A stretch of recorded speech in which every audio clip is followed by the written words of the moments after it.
नमस्कार दोस्तों, आप सभी का स्वागत है आपका अपने YouTube channel study today with Viplav में। तो आज के इस वीडियो में हम क्लास 8 बोर्ड एग्जाम 2024 के लिए साइंस पेपर के लिए 50 VVI ऑब्जेक्टिव क्वेश्चंस को देखेंगे, MCQ टाइप के क्वेश्चंस को देखेंगे। ये क्वेश्चंस प्रीवियस ईयर के क्वेश्चंस हैं जो कि ऑफिशियल है, JCERT द्वारा जारी किया गया था। इसे आप एक मॉडल पेपर भी कह सकते हो। इसके अंदर हम लोग 50 मोस्ट इंपॉर्टेंट ऑब्जेक्टिव क्वेश्चंस को देखेंगे और ये क्वेश्चंस आपको 16 मार्च को देखने को मिलेगा। 16 मार्च के पेपर टू में ये क्वेश्चंस छपेगा। ये सारे के सारे क्वेश्चंस प्रीवियस ईयर के क्वेश्चंस हैं और इस बार का जो एग्जाम होगा 16 मार्च के लिए मोस्ट इंपॉर्टेंट रहने वाला है। इसलिए सभी से रिक्वेस्ट है, वीडियो को अंत तक देखिए, वीडियो को लाइक और शेयर कीजिए। तो चलिए वीडियो को स्टार्ट करते हैं। पहला क्वेश्चन देखिए, पहला क्वेश्चन यहाँ पर दिया हुआ था कि भारत में प्रोजेक्ट टाइगर शुरू किया गया था। भारत में प्रोजेक्ट टाइगर कब शुरू किया गया था?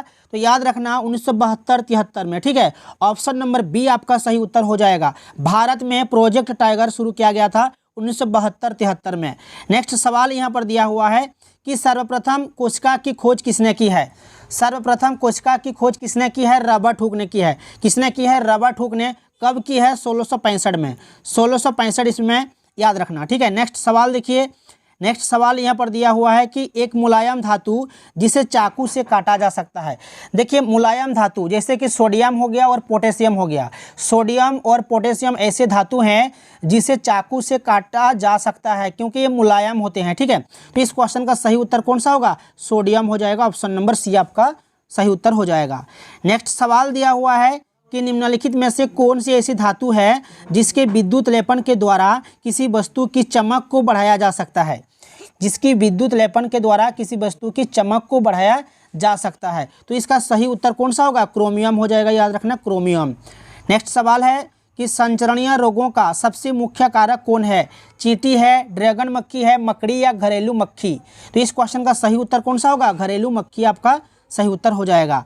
नेक्स्ट सवाल है कि निम्न में कौन सा जंतु जरायुज है? जंतु जरायुज जो सीधे शिशु को जन्म देते हैं, अपने जैसे शिशु को जन्म देते हैं। मनुष्य है, मुर्गी है, कौवा और बत्तख। देखिए, मुर्गी, कौवा और बत्तख ये डायरेक्ट जो है शिशु को जन्म नहीं देते हैं, ये अंडे देते हैं। इसलिए ये तीनों जो है अंड प्रजक है, अंड प्रजक। ठीक है, और मनुष्य जो है अपने जैसे शिशु को जन्म देता है। इसलिए इस क्वेश्चन का सही उत्तर कौन सा होगा? जंतु जरायुज हो जाएगा आपका, मनुष्य हो जाएगा। ऑप्शन नंबर ए आपका सही उत्तर हो जाएगा।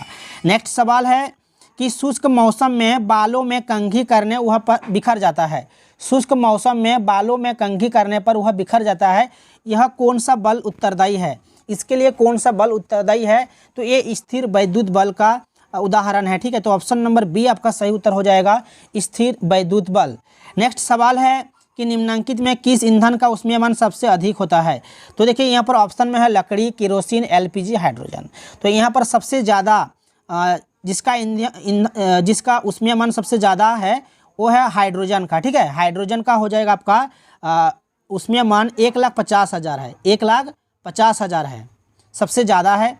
और यहाँ पर जैसे कि लकड़ी दिया हुआ है, इस क्वेश्चन का सही उत्तर कौन सा होगा? हाइड्रोजन हो जाएगा। ठीक है, जैसे कि लकड़ी दिया हुआ है, लकड़ी का उष्मीयमान 17,000 से लेकर 22,000 तक होता है।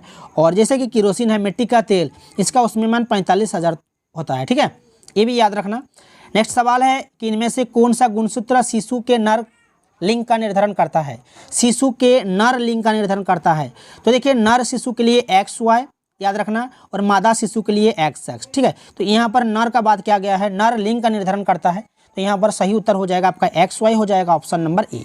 नेक्स्ट सवाल है, मानव नेत्र में वस्तु का प्रतिबिंब किस भाग पर बनता है? तो इसका सही उत्तर कौन सा होगा? रेटिना हो जाएगा। मानव नेत्र में वस्तु का प्रतिबिंब किस भाग पर बनाता है? रेटिना पर। ऑप्शन नंबर ए आपका सही उत्तर हो जाएगा। खरीफ फसल का उदाहरण, खरीफ फसल, यहाँ पर खरीफ फसल कौन सा होगा? गेहूं, चना, आलू या धान?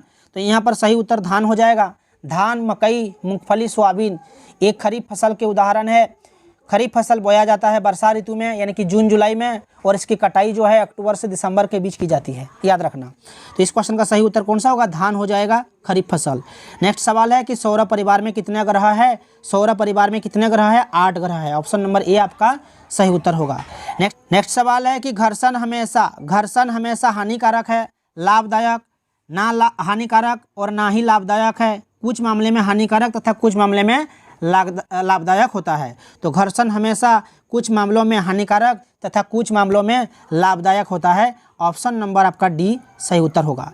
नेक्स्ट सवाल है कि पैराशूट बनाने में किस रेशे का उपयोग होता है? पॉलिस्टर, नायलॉन, कपास या इनमें से कोई नहीं। पैराशूट बनाने में नायलॉन का उपयोग किया जाता है क्योंकि सबसे मजबूत होता है इसलिए। ऑप्शन नंबर बी सही उत्तर हो जाएगा। मानव के कानों के लिए श्रव्यता परास है।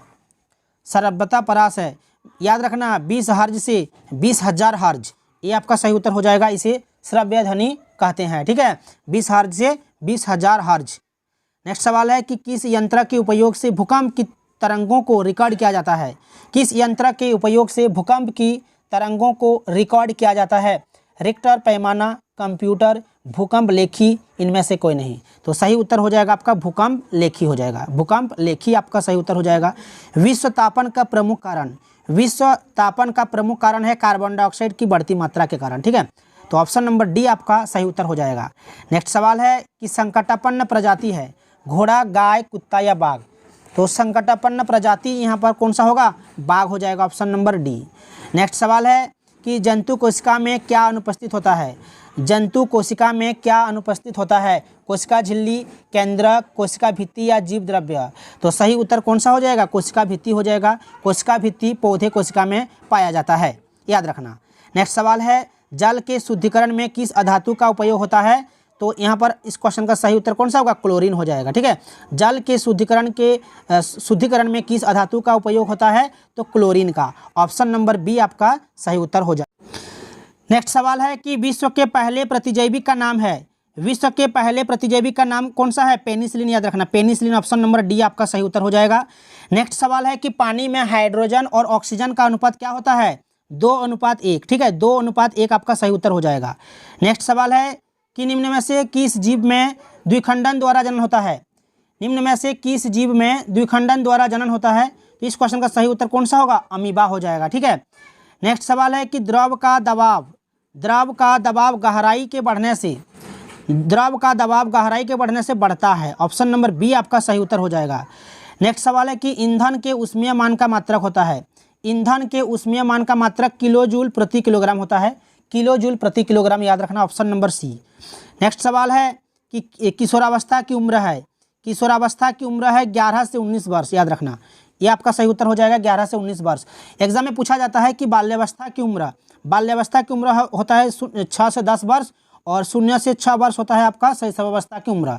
शैशवावस्था 0 से 6 वर्ष और बाल्यावस्था होता है 6 से 10 वर्ष और 11 से 19 वर्ष हो गया आपका किशोरावस्था। तीनों को याद रखना। नेक्स्ट सवाल है कि सामान्य नेत्र के द्वारा पढ़ने के लिए सर्वाधिक सुविधाजनक दूरी है। सामान्य नेत्र के द्वारा पढ़ने के लिए सर्वाधिक सुविधाजनक दूरी 25 सेंटीमीटर हो जाएगा, ठीक है। Option number D.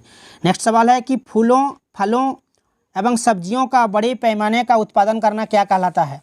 तो हॉर्टिकल्चर कहलाता है। क्या कहलाता है? हॉर्टिकल्चर आपका सही उत्तर हो जाएगा। नेक्स्ट सवाल है कि किस ग्रह को प्रभात का तारा या संध्या तारा कहा जाता है?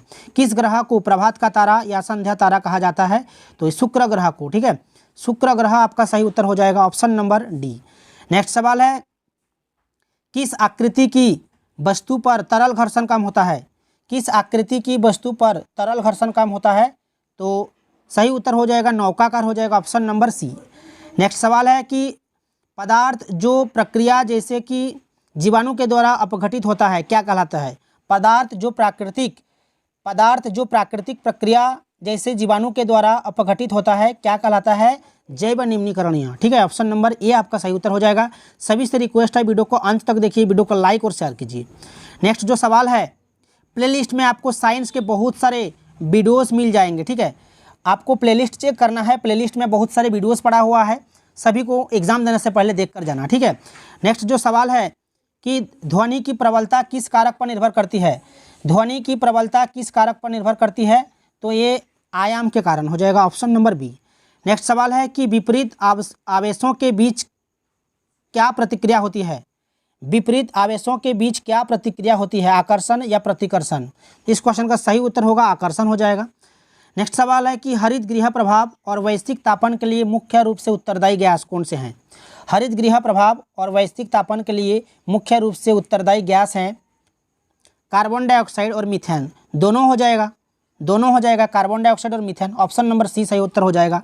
नेक्स्ट सवाल है कि वह पुस्तक जिसमें सभी संकटापन्न प्रजातियों का रिकॉर्ड रखा जाता है उसे क्या कहते हैं? रेड डाटा बुक, याद रखना रेड डाटा बुक कहते हैं, ठीक है। ऑप्शन नंबर डी आपका सही उत्तर हो जाएगा। नेक्स्ट सवाल है कि निम्न में कौन सा पदार्थ जीवाश्म ईंधन है? तो देखिए जीवाश्म ईंधन कोयला और पेट्रोलियम को कहा जाता है, तो इस क्वेश्चन का सही उत्तर यहाँ पर कोयला दिया हुआ है, तो ये आपका सही उत्तर हो जाएगा। जीवाश्म ईंधन का उदाहरण हो जाएगा आपका कोयला हो जाएगा। नेक्स्ट सवाल है कि कोशिका में कोशिका द्रव के बीच खाली संरचना होती है जिसे कहते हैं? कोशिका में कोशिका द्रव के बीच खाली संरचना होती है जिसे कहते हैं रिक्तिका, ठीक है। ऑप्शन नंबर सी आपका सही उत्तर हो जाएगा। नेक्स्ट सवाल है कि कौन सी अधातु कमरे के ताप पर भी वायु के साथ अभिक्रिया करती है? कौन सी अधातु कमरे के ताप पर भी वायु के साथ अभिक्रिया करती है? तो इसका जो सही उत्तर हो जाएगा श्वेत फास्फोरस हो जाएगा, ठीक है। Option number A. किण्वन की प्रक्रिया की खोज किसने की थी? किण्वन की प्रक्रिया की खोज किसने की थी? लुई पास्चर ने।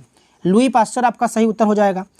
नेक्स्ट सवाल है कि जब चालक विलयन में विद्युत धारा प्रभावित की जाती है तब विलयन के रंग में परिवर्तन होता है, तो यह संकेत करता है विद्युत धारा के रासायनिक प्रभाव का, ठीक है। विद्युत धारा के रासायनिक प्रभाव का, ये आपका सही उत्तर हो जाएगा। Option number A.